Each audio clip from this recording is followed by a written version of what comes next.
What's happening, man? It's your boy Papa Dope. Like, comment, subscribe if you're on YouTube. Hit the notification so you're notified every time we drop a video. Look below if you're on YouTube. Look at our merch selection. You know what I'm saying? Appreciate everybody who's been buying merch from off our merch store, because guess what? Everything that y'all buy goes back into this channel to help spread this message. And trust me, we need all the help we can get. Listen, I have a video for y'all that's very, very important. Has a lot to do with the educational system. Why that's important? Because that's the foundation of the rest of your life. And these greedy, nasty, motherfuckers that run in the world knew that. So what they did, they controlled that. Yes, Rockefellers. And that's just one family, one man, and his influence on all of us. This should insult you in some type of way when I show you this video. And yes, this has a lot to do with why I did the video about Spelman College. Because guess what? Spelman College is named after Laura Spelman Rockefeller. So when you see this video, you should at some point say, this is a HBCU supposed to be for black this, black that. But it's not owned by blacks. It is controlled by these same people. People, we got to wake the fuck up. It is an insult. Like, come on, bro. Come on, bro. Like, honestly, we're going to keep doing this. 2021, we're going to keep acting as if we need our own. When I say own, I mean as people. Because at some point, okay, what color you are, background you are, you're being controlled by the same people. We all have a common enemy. So don't point your finger at me, just like I can't put my finger at you. It's the ones who control the perception, your perception.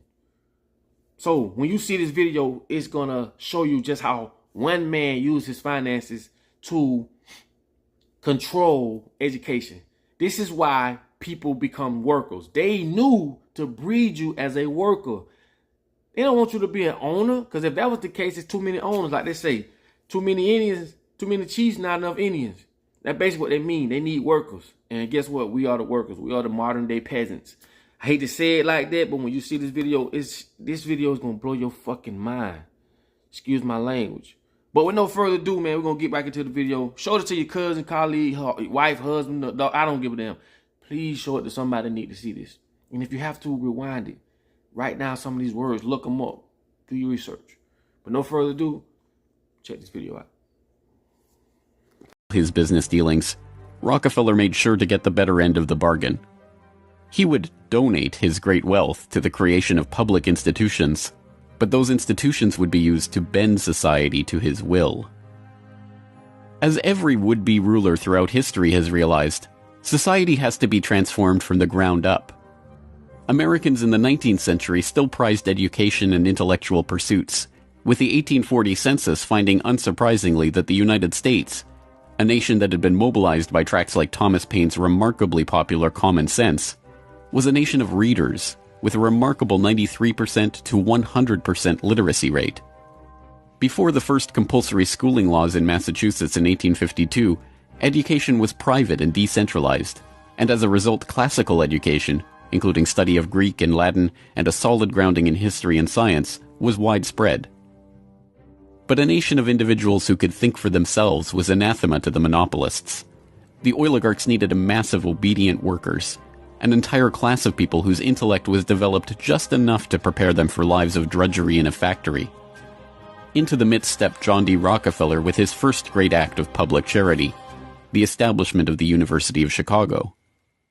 He was aided in this task by Frederick Taylor Gates, a Baptist minister that Rockefeller befriended in 1889 and who would go on to be John D.'s most trusted philanthropic advisor. Gates would go on to write a short tract, The Country School of Tomorrow, that laid out the Rockefeller plan for education.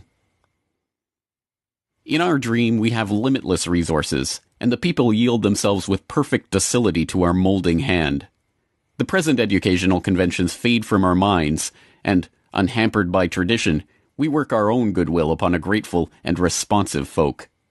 We shall not try to make these people or any of their children into philosophers, or men of learning or science. We are not to raise up from among them authors, orators, poets, or men of letters. We shall not search for embryo great artists, painters, musicians, nor will we cherish even the humbler ambition to raise up from among them lawyers, doctors, preachers, politicians, statesmen, of whom we now have ample supply. Although Rockefeller's resources weren't exactly limitless, they might as well have been. In 1902, he established the General Education Board to help implement Gates's vision for the country school of tomorrow with a staggering $180 million endowment. The Rockefeller influence on education was felt almost immediately, and it was amplified by help from fellow monopolists of the era who were approaching the topic of philanthropy from the same angle. Although best known as a steel magnate, Andrew Carnegie's fortune started on the railroads transporting Rockefeller's Standard Oil around the country, and was greatly magnified by a lucrative investment in property near Oil Creek that provided steady, profitable oil sales. In 1905, he established the Carnegie Foundation for the Advancement of Teaching, a tax-free foundation through which Carnegie and his appointees could direct the development of the education system in the United States and, eventually, worldwide. In 1910, Rockefeller followed suit by establishing the Rockefeller Foundation, which became the tax-free umbrella organization for his philanthropic ambitions. As the Reese Committee, a congressional investigation into the activities of these tax-free foundations in the 1950s, discovered, it wasn't long before Carnegie's endowment approached Rockefeller's foundation with a proposal to cooperate on their shared desire to transform the American education system in their own image. Norman Dodd, the director of research for the congressional committee who was granted access to the Carnegie Endowment's board minutes, explains. So they approach the Rockefeller Foundation with the suggestion that that portion of education which could be considered domestic be handled by the Rockefeller Foundation, and that portion which is international should be handled by the endowment. And they then decide that the key to the success of these two operations lay in an alteration of the teaching of American history. So they approach four of the then most prominent teachers of American history in the country, people like Charles and Mary Bird, and their suggestion to them is, will they alter the manner in which they present this subject, and they get turned down flat. So they then decide that it is necessary for them to do, as they say, build our own stable of historians. And then they approach the Guggenheim Foundation, which specializes in fellowships, and say, when we find young men in the process of studying for doctorates in the field of American history, and we feel that they are the right caliber, will you grant them fellowships on our say-so? And the answer is yes. So under that condition, eventually they assembled 20. And they take this 20 potential teachers of American history to London, and there they're briefed into what is expected of them when, as and if they secure appointments in keeping with the doctorates they will have earned. And that group of 20 historians ultimately becomes the nucleus of the American Historical Association.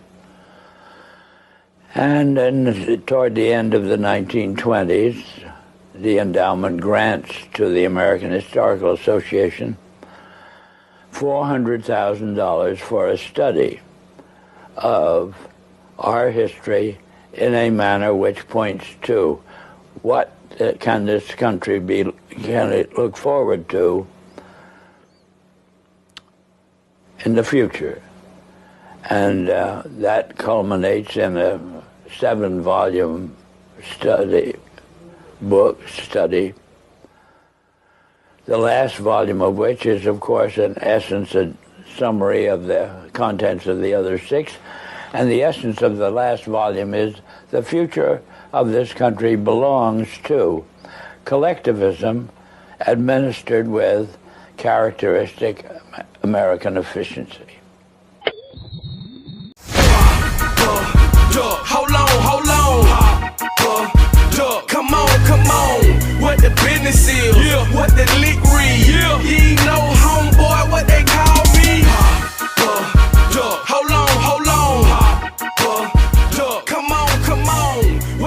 business is. What the